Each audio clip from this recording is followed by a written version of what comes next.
Bonjour à vous, c'est Josué et le thème de la vidéo d'aujourd'hui c'est libérer la puissance de guérison.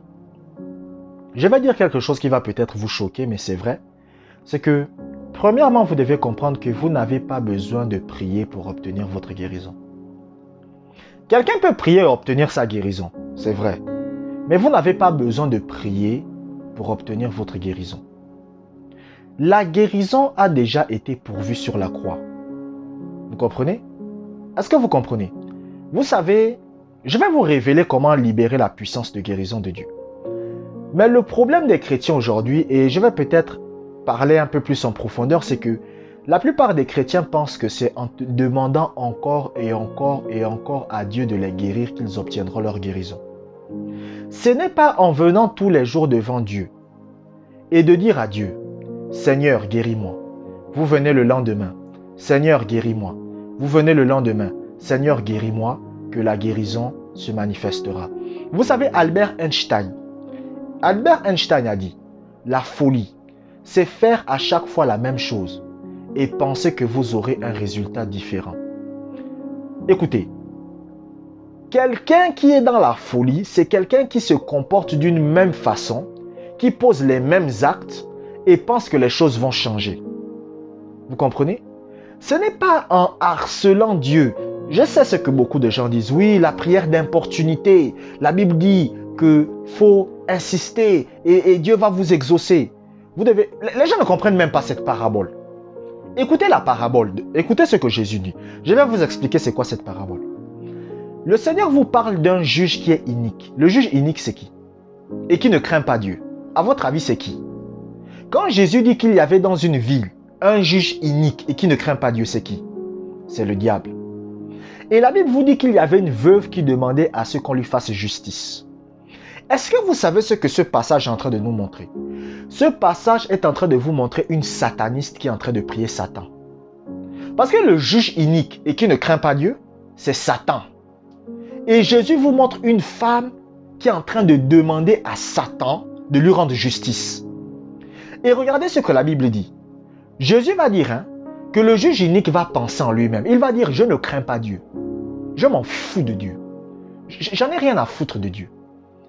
Mais, comme cette femme ne passe son temps qu'à m'importuner, je vais l'exaucer. Donc, en fait, Jésus est en train de vous montrer la prière du satanique. Est-ce que vous comprenez? Maintenant, Dieu fait une comparaison. Dieu dit, si les gens qui prient Satan, Dieu les exauce, combien de fois plus vous, Dieu va vous exaucer? Donc, Jésus est en train de faire une comparaison. Il est en train de vous montrer, de vous dire que voici quelqu'un, voici une femme qui prie Satan. Voici une femme qui adore Satan. Elle vient devant Satan. Satan n'aime pas Dieu. Satan ne craint pas Dieu. Mais Satan l'exauce. Mais combien de fois plus vous qui êtes des enfants de Dieu, Dieu vous exaucera? C'est ça la parabole. C'est ça la parabole. C'est une comparaison. Est-ce que vous comprenez? Donc, la prière d'importunité. Oh oui, il faut prier Dieu. Un jour, il va t'exaucer. Jésus n'a jamais demandé de faire ça. Écoutez, Jésus a même dit dans la Bible, ne multipliez pas de vaines paroles.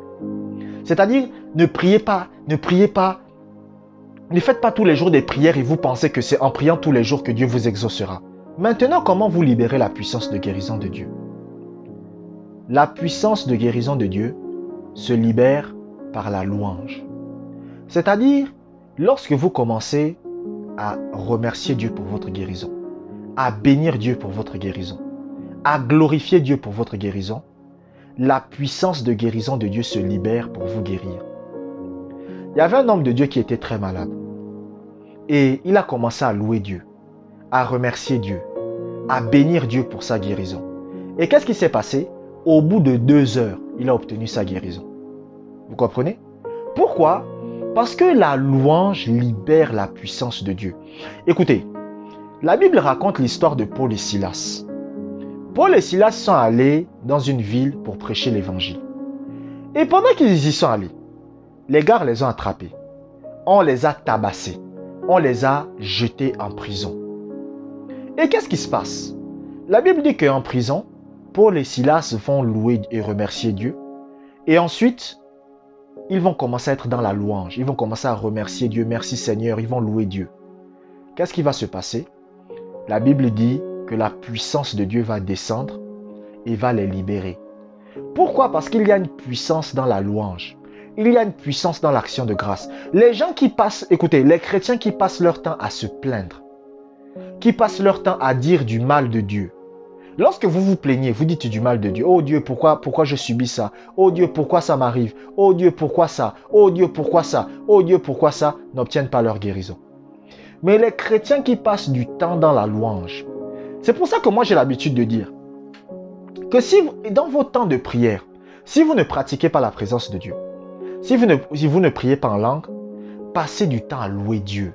Il y a un homme de Dieu aux États-Unis, il a dit que lui, ses temps de prière, 70% de ses temps de prière, c'est la louange. Donc venez devant Dieu et commencez à le remercier pour votre guérison. Commencez à le remercier pour ses bienfaits. Écoutez, c'est ça le problème des chrétiens aujourd'hui. Écoutez, on a trop d'hommes, de femmes, des hommes et de femmes de prière dans l'église. Mais on a très peu d'hommes et de femmes de louange. Et aujourd'hui, la plupart des chrétiens, ils ne savent louer que dans l'église. C'est les dimanches qu'ils viennent louer. Alors que la vraie louange, c'est lorsque vous êtes seul chez vous, que personne ne vous voit, et que vous louez Dieu, et que vous remerciez Dieu. Les chrétiens n'aiment pas louer Dieu.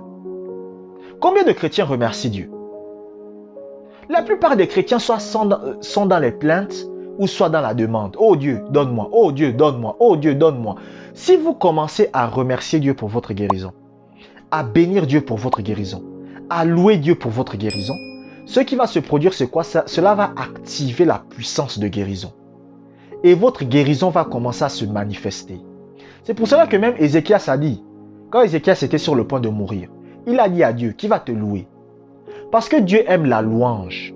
Vous comprenez, une des choses que Dieu apprécie que vous fassiez dans sa présence, c'est quoi? C'est le louer, le remercier. Parce que très peu de chrétiens font ça.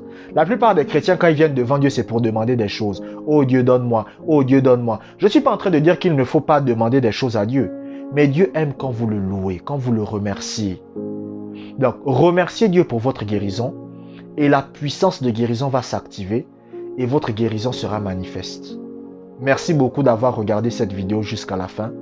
Abonnez-vous pour des prochaines vidéos. Que la grâce du Seigneur soit avec vous.